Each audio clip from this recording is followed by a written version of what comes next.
Bangladesh Olympic association বিওএ-তে Syed Shahed রেজার অধ্যায় শেষ। তার জায়গায় বিনা প্রতিদ্বন্দ্বিতায় বিওএ-র নতুন মহাসচিব হয়েছেন জোবায়েদুর রহমান রানা আর সহ-সভাপতি হয়েছেন ইমরোজ আহমেদ। দেশে রাজনৈতিক পট পরিবর্তনের পর ভেঙে দেওয়া হয়েছিল সব ক্রীড়া ফেডারেশনকে।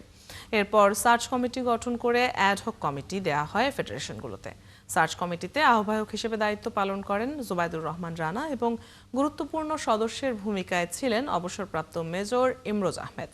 এছাড়া একসময় ক্রিকেট, ফুটবল, হকি সহ বিভিন্ন ফেডারেশনে সক্রিয়ভাবে জড়িত ছিলেন ইমরোজ আহমেদ।